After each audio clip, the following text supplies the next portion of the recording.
من الشيطان الرجيم. بسم الله الرحمن الرحيم.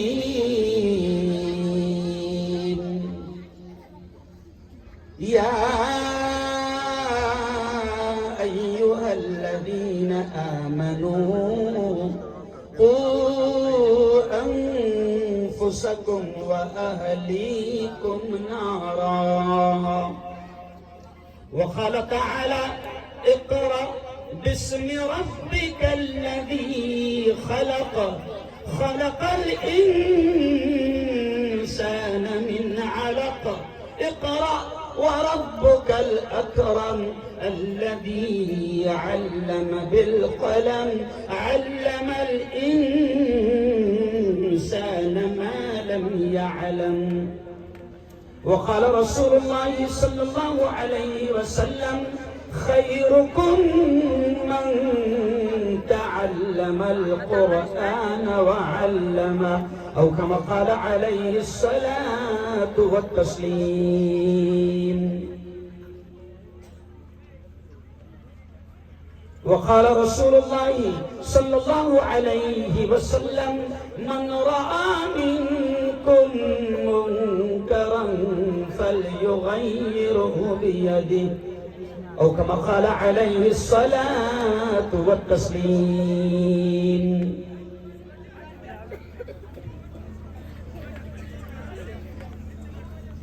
میں نے مانا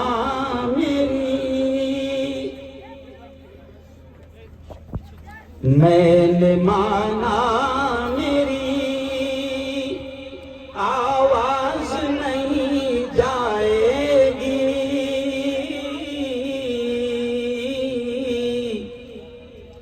در و دیوار سے ٹکرا کے پلٹ آئے گی.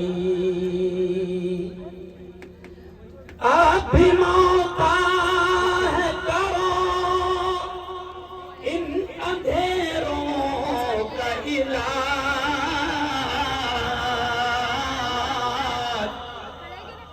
ورنہ یہ نسل اجالوں کو ترس جائے گی. ورنہ یہ نسل اجالوں کو ترس جائے گی. زندگی مانگو کسی سے نہ محبت مانگو.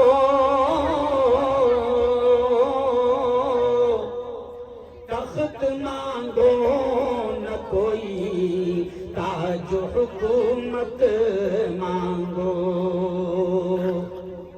جھوٹی دنیا ہے یہ دنیا کی نہ شہرت مانگو. صرف اللہ سے تم علم کی دولت مانگو. علم انسان کی اوقات بڑھا دیتا ہے.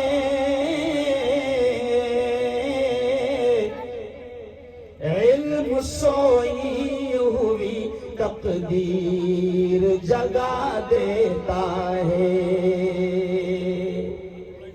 علم سیکھو گے تو تقدیر سنور جائے گی. زندگی ورنہ اندھیروں میں گزر جائے گی. صدق اللہ العظیم وصدق رسولہ النبی الکریم. آج کی بہت ہی پوتر سبھا بڑی مقدس محفل کے صدر محترم میرے استاد محترم حضرت مولانا نسیم الدین صاحب مفتاحی آج اس جلسے کی رونق بڑھا رہے ہم سب کے ہر دل عزیز نیتا لاڑ کے لیڈر جناب محترم امتیاز جلیل صاحب اس اجلاس کے اور تقریباً مدرسوں کے بڑے خیرخواہ اور بڑے سرپرست ڈاکٹر طیب پٹیل صاحب، میرے دوست عبدالقیوم ندوی صاحب، انعام العلوم نائیگاؤں کے محتمین مفتی عقیل الرحمان صاحب، مولانا نعیم صاحب، حضرت مولانا عبدالستار صاحب عالمگیری، عبدالعزیز صاحب بدوی، ڈاکٹر کبیر احمد صاحب آئیکون ہاسپٹل، جناب عبدالرحیم کاشفی صاحب، امجد پٹیل صاحب، ایسے ہی اس ادارے کے ناظم اعلیٰ جو مراٹھی میں کہتے ہیں امتیاز بھائی کہ مورتی لہان اور کیرتی مہان، میں چاہوں گا کہ مولانا احمد صاحب ایک بار آپ کھڑے رہ جائے تاکہ لوگوں کو دیکھے کہ ہاں یار مورتی تو لہان ہے مگر کیرتی کتنی مہان ہے. زوردار تالیاں ایک بار ہمارے مولانا احمد صاحب کے لیے. میرے استاد نے کہا کہ اس کو اردو میں کہتے ہیں چھوٹی درگاہ بڑی چادر. ہاں بڑی اکرام. تو چلیے آئیے، مولانا عابد صاحب یہاں پر موجود ہے، مولانا ہارون صاحب یہاں موجود ہے، حضرت مولانا ایاز صاحب جو دارالعلوم چتے گاؤں کے ناظم ہیں جن کی محنتوں سے میں یہاں پر آیا. چلیے آئیے اب ہم تھوڑا سا 20-20 کھیل لیتے ہیں کیونکہ وقت تقریباً ختم ہو چکا ہے. نائیگاؤں والوں، میں آپ کے علاقے میں بغرض بیان یا ایک مقرر کی حیثیت سے پہلی بار آیا ہوں، لیکن آپ تمام لوگ اورنگ آباد کے کئی پروگرام میں آئے ہیں، آپ نے مجھے سنا ہے. میں بات یہاں سے شروع کروں گا.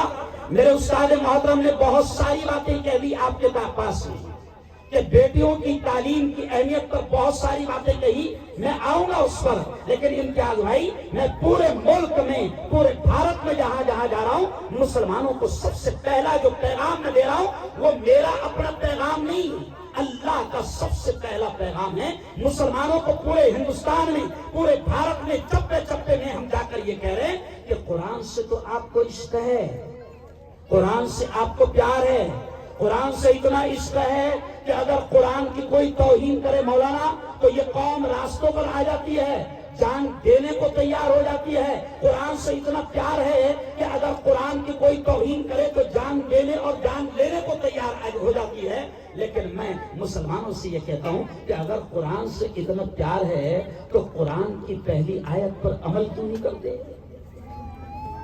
او یارو سنو، یہ علماء بیٹھے ہیں، ہم بار بار سنتے ہیں کہ پوتر قرآن میں امتیاز بھائی، ہم جگہ جگہ یہ کہتے ہیں. کل بھی ہندو بھائیوں کا بڑا مجمع تھا تو میں نے یہ کہا ان سے کہ پوتر قرآن میں 6666 پنکتیاں ہیں، 6666 آیات ہیں. اب اس قرآن میں روزے کا بھی حکم ہے، نماز کا بھی حکم ہے، زکوٰۃ کا بھی حکم ہے، حج کا بھی حکم ہے، بڑی بڑی عبادتوں کا آرڈر ہے، کتنی چیزوں کے کرنے کا حکم ہے، کتنی چیزوں سے رکنے کا حکم ہے. لیکن مسلمانوں سن لو، تعلیم کتنی اہم، شکشا کتنی اہم، ایجوکیشن کتنا اہمیت رکھتا ہے کہ پوتر قرآن میں اکثر ہندو بھائیوں سے بھی کہتا ہوں کہ روزے کا حکم پہلے نہیں آیا، حج کا حکم پہلے نہیں آیا، زکوٰۃ کا حکم پہلے نہیں آیا، ساری عبادتوں کا حکم پہلے نہیں آیا. قرآن میں سب سے پہلے جو آرڈر اللہ کا آیا ہے وہ ہے اقرا، پڑھو، تعلیم حاصل کرو. اس لیے میں نے شروع میں یہ شعر پڑھا کہ زندگی مانگو کسی سے، نہ محبت مانگو، تخت مانگو نہ کوئی تاج و حکومت مانگو. آج کل تو تخت و تاج کا مسئلہ ایسا ہوا کہ کس کو بھی مل جائے تو بھائی ارے بولو نا، ایسا دیکھو شرمانا مت. خود اپنے اسٹیٹ کا تخت کس کو ملا؟ شرما مت. کس کو ملا؟ رکشہ والے کو. کوئی غلط بات تھوڑی ہو. اور ملک کا تخت کس کو ملا؟ ارے بولو نا، شرما چائے والے کو. تو کس کو بھی مل جا رہا.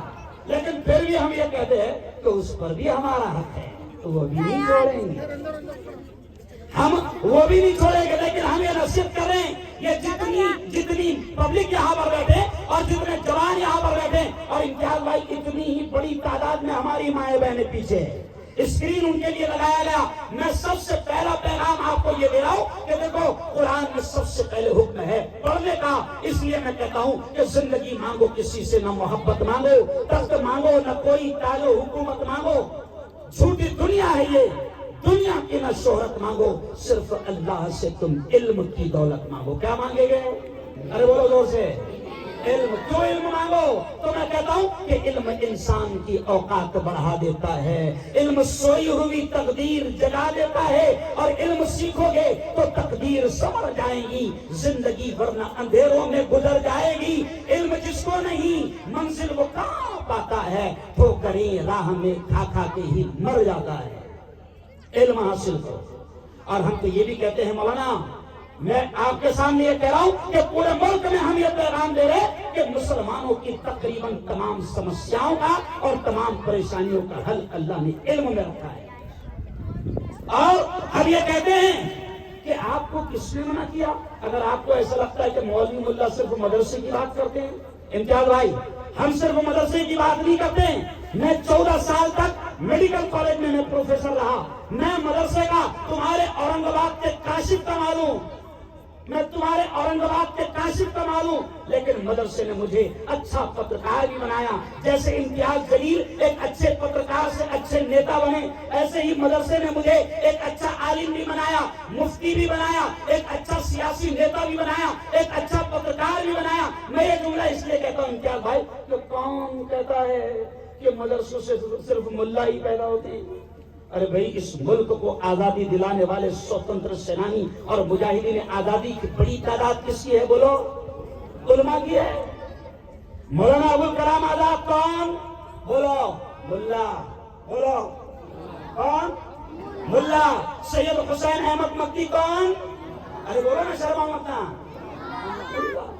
تو اس لسٹ میرے پاس ابھی ٹائم نہیں ہے، لسٹ ہے، یہ الگ بات ہے کہ ملا کو دیکھ کر ان کو تکلیف ہوتی ہے، داڑھی ٹوپی والوں کو دیکھ کر ان کو تکلیف ہوتی ہے۔ تو میں تو امتیاز بھائی کبھی کبھی میرے اسٹائل میں کہتا ہوں کہ جن کو مدرسے کے ملاؤں کو دیکھ کر تکلیف ہوتی ہے تو اس زمانے میں انگریزوں کو ملاؤں کو دیکھ کر تکلیف ہوتی تھی، ابھی جن کو ملاؤں کو دیکھ کر تکلیف ہوتی ہے ان کا ڈی این اے ٹیسٹ کرایا جائے، وہ انگریزوں سے ملے۔ اس ملک کو علماء نے دیا، اور یہ بھی سن لو، اب وہ دور گیا۔ پہلے کہتے تھے امتیاز بھائی، کبھی کبھی ہم کو ایسا کانفیڈنس ہمارا کم ہو جائے، احساس کمتری کا ہم شکار ہو جائے، تو ایک کہاوت بھی چلائی گئی تھی، ملا کی دوڑ مسجد تک۔ میں کہتا نہیں، جب چائے والا اس ملک کا پی ایم بن سکتا ہے تو کیا ملا پارلیمنٹ میں نہیں جا سکتا؟ ارے بولو نا، بجاؤ زور سے تالیاں۔ اور یہاں میں سادے انداز میں آپ کو سمجھا رہا ہوں کہ ہم صرف یہ نہیں ہیں کہ ہم مولوی ملا ہے تو مدرسے کی بات کرتے ہیں۔ میں تو یہ کہتا ہوں، میرے قائد محترم حضرت مولانا ارشد مدنی کہتے ہیں کہ بناؤ اپنے بچوں کو بہترین وکیل بناؤ۔ آج سینکڑوں ہزاروں بے قصور مسلمان جوان جیل کے سلاخوں میں بند پڑے ہیں، آج ہمارے پاس ان کا کیس لڑنے کے لیے اچھے مسلمان وکیل نہیں ہیں۔ ہم کہتے بناؤ وکیل، بناؤ ڈاکٹر، بناؤ انجینئر، بناؤ لائر، بناؤ پروفیسر، بناؤ آئی پی ایس، بناؤ ایس پی، بناؤ کلکٹر، بناؤ کمشنر۔ ہم منع نہیں کرتے، لیکن ہم بس تھوڑا وقت ہے اس لیے اب میں اپنی اصل موضوع پر آ رہا ہوں کہ ہماری ایک ہی تمنا ہے، ایک ہی تمنا ہے کہ ڈاکٹر ضرور بناؤ، مگر اسے سب سے پہلے اچھا مسلمان اور مومن بناؤ۔ کیونکہ اگر وہ مسلمان نہیں رہے گا، مومن نہیں رہے گا، تو میں خود 14 سال میڈیکل کالج میں پڑھایا ہوں، میں نے دیکھا ہوں کہ ایسے ایسے قاتل ڈاکٹر جنہیں مسیحا کہا جاتا تھا، ایسے ایسے قاتل ڈاکٹر پڑے ہوئے ہیں آپ کے علاقے میں بھی کہ مریض تڑپ رہا ہے، خون بہ رہا ہے، جان نکلنے کے قریب ہے، اور وہ کم وقت کہتا ہے ٹیبل پر پہلے 1 لاکھ رکھو پھر آپریشن کو ہاتھ لگاؤ۔ تو ہمیں ایسے ڈاکٹر کی ضرورت نہیں ہے۔ ہم کہتے ہیں ڈاکٹر بناؤ اپنی اولاد کو، لیکن بہترین اس کو مسلمان ایمان والا بناؤ، پروفیسر بناؤ، لائر بناؤ، پولیس والا بناؤ۔ ارے اگر تمہارا بچہ پولیس والا ہوگا اور مکتب اور مدرسے میں ایمان اور اسلام کی بنیادی تعلیم اس کو ہوگی تو مجھے یقین ہے وہ روڈ پر کھڑے رہ کر 50 روپے میں ملک کو نہیں بیچے گا۔ 50 روپے میں بیچ دیتے نہیں بیچتے، وہ جو رشوت لیتا ہے نا دراصل وہ ملک کو بیچتا ہے۔ بس ہم یہ آپ سے کہتے ہیں، یہ ہماری یہ علماء ہے، ہماری ایک ہی تمنا ہے کہ آپ کی اولاد اتنا بہترین اسلام کا، ایمان کا، قرآن کا بنیادی علم اور بیسک ایجوکیشن لے لے کہ کوئی شیطان آپ کی اولاد کے، ہماری اولاد کے ایمان پر ڈاکہ ڈالنے میں کامیاب ہو۔ کیا ہو رہا ہے امتیاز بھائی؟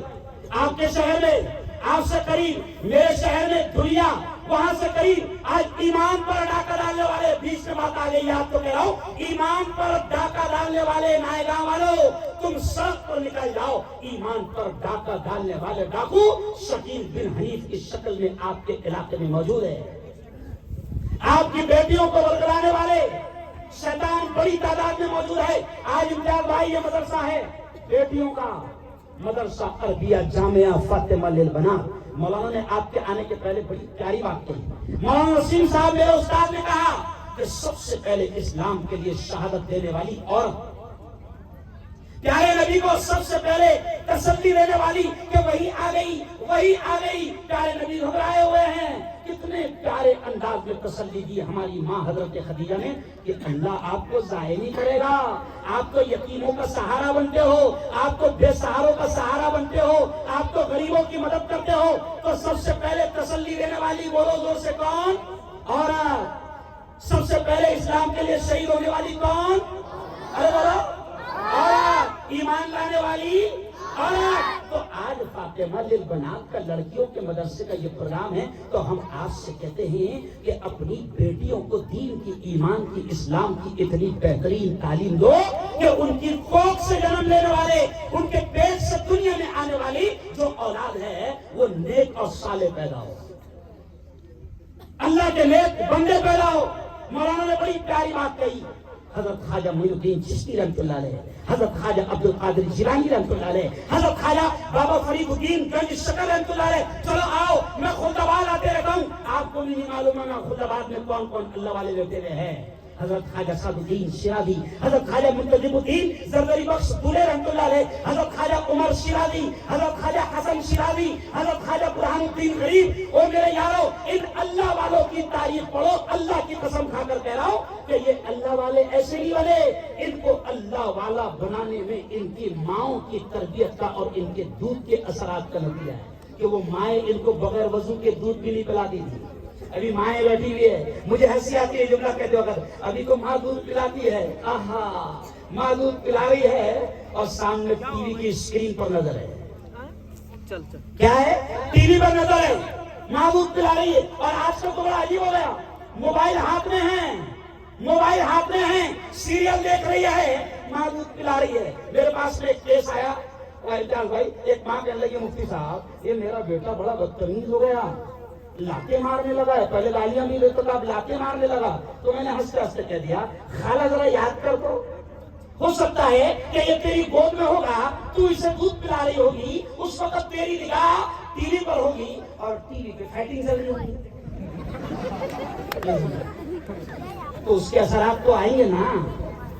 اللہ والوں کی ماؤں نے ان کو بغیر وضو کے دودھ نہیں پلایا، تو اس کے اثرات یہ ہوئے کہ خواجہ معین پیدا ہوئے، بابا فرید پیدا ہوئے، حضرت نظام الدین اولیاء پیدا ہوئے، یہ ان کے اثرات تھے۔ تو میری بہنوں سنو، میرے بھائیوں سنو، ماں جیسے مولانا نے ایک بڑی پیاری بات کہی، میں اپنی بات کو سمیٹ کے کہوں گا، مولانا نے بڑی پیاری بات کہی کہ عورت کی تعلیم اور تربیت کتنی ضروری ہے۔ اللہ والے کہتے ہیں مرد پڑھا، یہ جملے پر دھیان دینا، اللہ والے کہتے ہیں مرد پڑھا فرد پڑھا، یعنی جب مرد پڑھتا ہے نا تو وہ اکیلا پڑھتا ہے، لیکن عورت پڑھی خاندان پڑھا، کہ ایک عورت جب پڑھتی ہے تو پورا خاندان پڑھتا ہے۔ نائبہ والوں میں آپ سے کہتا ہوں کہ آپ اپنی بیٹیوں کو دنیا کی تعلیم دو، ہم منع نہیں کرتے، مگر افسوس امتیاز بھائی ہوگا کہ دنیا بھی نہیں دے رہے، نہیں ہے نہ خدا ہی ملا نہ وصال سام۔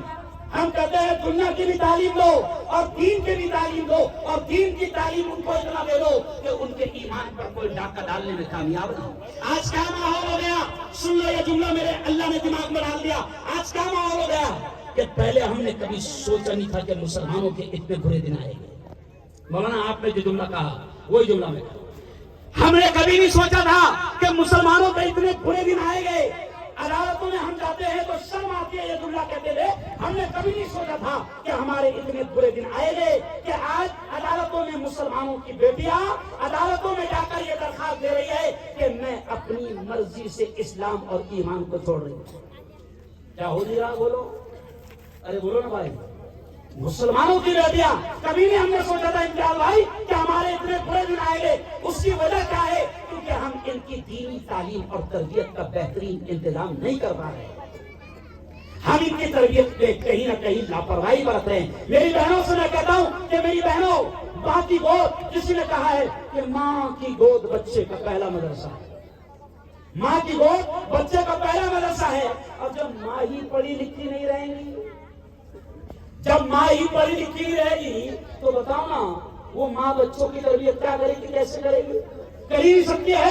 اس لیے میں میری بہنوں سے کہہ رہا ہوں کہ دین کی، اسلام کی، ایمان کی، قرآن کی بنیادی تعلیم پر دھیان دو. اور آخری بات سن لو آپ نائگاہ والوں، امتیاز بھائی، نائگاہ ایک ایسا گاؤں ہے کہ اتنے چھوٹے سے گاؤں میں 5 مدرسے.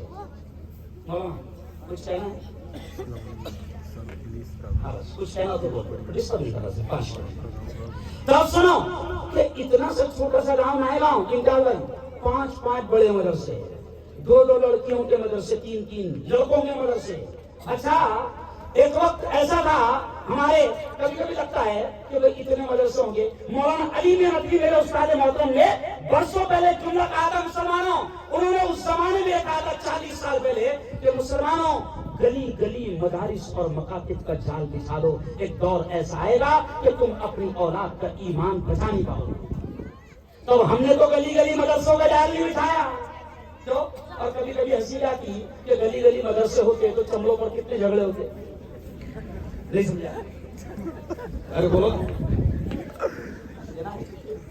تو اب مولانا علی ندوی اس زمانے میں کہتے تھے کہ گلی گلی مدارس اور مکاتب کا جال بچھا دو. کیوں؟ میں یہ کہتا ہوں کہ کوئی فرق نہیں پڑتا، کوئی فرق نہیں پڑتا، کتنے بھی مدرسے کھول لو. میں بڑی بات سے دیکھ رہا ہوں کہ نائگاؤں میں اتنے بچے امتیاز بھائی کہ چاروں طرف سے آواز آئے. ارے تمہاری آبادی سے حکومت پریشان ہے. اگر تم نے 5 کے 10 مدرسے بھی کھول لیے نائگاؤں میں تو کوئی ٹینشن. اچھا ایک بات بتاؤ، ہر ایک گھر میں 4-5 کھیل رہے کھیل رہے؟ ارے بولو میں کھیل رہے نا، کیا فرق پڑتا؟ جو بھائی مدرسے چل رہے ہیں چلے گئے. مولانا نے بڑا پیارا جملہ کہا کہ بھئی مدارس کا چلانے والا زور سے بولو کون ہے؟ اللہ. ہم تھوڑی نہ چلاتے، ہم تھوڑی نہ کچھ کر لیتے. اللہ چلاتا ہے، اللہ چلاتا ہے، کوئی ٹینشن نہیں. بلکہ ایک بات میں سیاسی نیتاؤں کو میں آپ کو کہہ دیتا ہوں، ہوتا کیا معلوم ہے؟ اگر ایک گاؤں میں 4-5 مدرسے رہے تو آپس میں کی چتانی شروع ہو جائے. ارے لڑ رہے کائے کو میرے باپ؟ پہلے تو اپنے اتنے مار کھا رہے. وہ کہتے ہیں کہاوت ہے نا، 21 مسلمانی اس میں بھی، 21 مسلمانی اس میں بھی. لڑ رہے کیوں؟ یہ سارے مدرسے ہمارے ہیں. نائرہ والوں سن لو، یہ جتنے مدرسے چل رہے ہیں یہ سب ہمارے ہیں. اور یہ بھی سن لو کہ خدا کا شکر ہے ہمارے بزرگوں نے گورنمنٹ کی خیرات اور بھیک پر مدرسوں کو کبھی نہیں چلایا. اس وقت اس زمانے میں میرا استاد یہاں موجود ہے. ایک زمانہ تھا ایسا تھا امتیاز بھائی کہ اس وقت اندرا کی حکومت نے ہمارے استادوں سے کہا تھا کہ ہم مدرسوں کو مدد دینا چاہتے ہیں، لیکن ہمارے بزرگوں نے دیکھ لیا تھا کہ اگر ہم نے ان کی مدد لے لیے، سمجھ گئے آگے تو پکچر سمجھ گئے. ہمارے بزرگ جانتے تھے کہ اگر ان کی مدد لے لیے تو پھر ہم اپنی بنیادی تعلیم بھی مدارس میں باقی رکھ نہیں پائیں گے. آج اس لیے میں کہتا ہوں کہ یہ مدارس چاہے 5 ہو یا نائگاہ میں 10 مدرسے بن جائے، لیکن نائگاہ والوں قسم کھا لو کہ یہ مدرسے گورنمنٹ کی بھیک اور خیرات پر نہیں چلتے. انشاءاللہ ہم مدرسوں کو اپنے تعاون اور اپنے مدد سے چلائیں گے. زور سے کہو انشاءاللہ. ہم مدرسوں کو بندی ہونے دیں گے، کہو انشاءاللہ. ہم مدرسوں کو آگے بڑھائیں گے، کہو انشاءاللہ. مدرسوں کی مدد کرے گے، کہو انشاءاللہ. ہاتھ اٹھا کر بتا دو کون کون مدرسوں کی مدد کرے گا. اچھا ایک بات بتاؤ، ہم نہیں دیتے ہیں. سن لو یہ جملہ بات ختم کر رہا ہوں. ہم نہیں دیتے ہیں. یہ اللہ ابھی دیکھو رمضان آئے گا، رمضان مسلمان امتیاز بھائی رمضان میں مسلمان کروڑوں روپے زکات نکالتا ہے. کیوں؟ میں آپ سے کہتا ہوں میں آپ سے کہتا ہوں کہ پہلے اپنے مدارس کو آپ ضرور مدد کیجئے، اپنے خاندان کے یتیم اور بیواؤں کی مدد کیجئے، اپنی زکات کے سسٹم کو صحیح استعمال کیجئے۔ اور یہ بھی سن لیجئے، اگر آپ کو اللہ نے زکات دینے والا بنایا تو سنو یہ جملہ، اگر خدا نے دینے والا بنایا تو اس کا احسان جو اس کے دینے والا بنایا، وہ اگر ہاتھ میں کٹورا لے کر مسجد کے گیٹ پر بھکاری بنا کر کھڑا کر دیتا تو ہم کیا کرتے تھے؟ یہ اس کا احسان ہے کہ دینے والا بنایا، تو دینے میں کمی نہیں کرنا، جتنا ہو سکتا ہے زیادہ سے زیادہ تعاون کرنا، زیادہ سے زیادہ مدد کرنا، کیونکہ ہم جو ہے گورنمنٹ سے بھیک اور خیرات نہیں لیتے۔ آج بھی یہ مدرسہ فاطمہ للبنات، اچھا کتنا اچھا نام ہے اس کا، ناموں کا بھی اثر پڑتا ہے۔ میرے نبی نے فرمایا نام کا بھی اثر پڑتا ہے۔ ایک عورت میرے پاس میں آئی اور کہنے لگی مفتی صاحب میرا بیٹا 16-17 سال کا ہو گیا، کرتا اس لیے پہن رہا ہو۔ میں نے کہا خالو اس کا نام کیا رکھی تم نے؟ تو بولے سلمان۔ میں نے نہیں پہنے گا خالو، کیونکہ تو نے اس کمینے کو سامنے رکھ کر رکھی تو نہیں پہنے، اور حضرت سلمان فارسی کو ذہن میں رکھ کر رکھی تو ضرور اس کے اثرات آتے ہیں۔ تو نام کے بھی اثرات آتے ہیں۔ مولانا اس کا نام کتنا اچھا ہے، فاطمہ، فاطمہ نبی کی لاڈلی بیٹی فاطمہ، اور جنت کی عورتوں کی سردار، زور سے بولو جنت کی عورتوں کی سردار، شیر خدا کی بیوی فاطمہ، جنت کے جوانوں کی سردار کی ماں، زور سے بولو فاطمہ۔ تو نام کا بھی اثر پڑتا ہے۔ تو فاطمہ للبنات آپ کے علاقے میں ہیں لڑکیوں کے ساتھ میں۔ اب میں نے ابھی دعا کر کے سمرودیہ ہائی وے پر، انہوں نے وہاں پر بھی زمین دی، مسجد بھی الحمدللہ تقریباً بن گئی۔ میں آپ سے کہہ رہا ہوں کہ اب وہاں پر لڑکوں کا بھی مدرسہ ڈالیں گے، لڑکیوں کا مدرسہ جہاں چل رہا ہے آپ کی بستی میں۔ میں آپ سے کہتا ہوں کہ ان مدارس کو کھڑا کرنا، ان کا تعاون کرنا، ان کی مدد کرنا، ان کی ہر طرح سے دیکھ ریکھ کرنا آپ کی اور ہماری ذمہ داری ہے۔ کہو انشاءاللہ کریں گے۔ تو میں آپ سے کہتا ہوں کہ مدرسہ بھی بنانا ہے، مطبخ بنانا ہے، اساتذہ کرام کا کوارٹر بنانا ہے، اسٹیل کی ضرورت ہے تقریباً 3.5 لاکھ 3,50,000 کی۔ ایسی سیمنٹ جو ہے وہ 1,000 بیگ کی ضرورت ہے، ریتی 5 گاڑی کی ضرورت ہے، تو کھڑکی 5 گاڑی کی کھڑی جو ہے وہ 5 گاڑی کی ضرورت ہے۔ اب وقت برباد نہ کرتے ہوئے مین مدے پر میں آ جاتا ہوں کہ دیکھو اللہ نے دینے والا بنایا اس کا احسان، ورنہ وہ بھکاری نہیں بنا سکتا۔ بولو صحیح بات ہے؟ آج ہم کو دینے والا بنایا، چلو آج بس ہم اب بات ختم کریں اور دعا نہیں چھوڑنا۔ امجاد بھائی آئے ہیں، ابھی ان کی گمراہی باقی ہے، سمجھے؟ پھر اب کیا ہوگا؟ تو اب دیکھو دعا بھی ہوگی انشاءاللہ، اور دعا چھوڑ کے کوئی نہیں جانا۔ ایک منٹ یار، آپ ڈسٹرب کیوں کر رہے ہیں بچیوں کو؟ بیٹھے ہو آپ ذرا، بیٹھ بیٹھا، تمہاری ماں کی قسم اگر باتیں کرے بیٹھو۔ تو اب دیکھو دعا نہیں چھوڑنا۔ دعا کیوں؟ کیونکہ اللہ کا معاملہ بڑا الگ ہے۔ اللہ کا معاملہ یہ ہے اس سے نہیں مانگو تو غصہ ہوتا۔ اچھا اپنا معاملہ کیسا ہے؟ اپنوں سے مانگے تو غصہ آتا، ابھی مانگ رہا تو کتنا غصہ آ رہا ہے یار، حملہ کریں گے۔ تو اللہ کا معاملہ یہ ہے کہ اس سے نہیں مانگو تو غصہ ہوتا، اور بندے کا معاملہ کیا ہے؟ بندے سے مانگو تو غصہ آتا، لیکن سن لو دو گے تو اللہ دینے والا بنائیں گے، اور نہیں دوں گے تو کچھ زندگی چوری ہوگی۔ دینے والے بنو، کہو کیا بنے گے انشاءاللہ، اور اللہ سے دعا کرتے رہا کرو، اے اللہ ہمیں دینے والا بنا، مدد کرنے والا بنا، تیرے ہزاروں بندوں کو کھلانے والا بنا، تیرے ننگے اور بھوکے بندوں کی مدد کرنے والا بنا۔ اللہ سے دیتے رہو اور مانگتے رہو تو اللہ دینے والا بناتا ہے۔ تو چلو آؤ 5 منٹ میں اس وقت یہاں پر لکھا دو، کوئی بڑی چیز نہیں ہے، کوئی بڑی چیز نہیں ہے۔ 3.5 لاکھ کی ضرورت ہے، سیمنٹ 1000 بیگ، ریتی 5 گاڑی، کھڑی 5 گاڑی۔ اب اللہ کا کوئی بندہ سب سے پہلے کھڑے ہو جائے کہ انشاءاللہ میں یہ دوں گا، جلدی سے کھڑے کر لکھا دو۔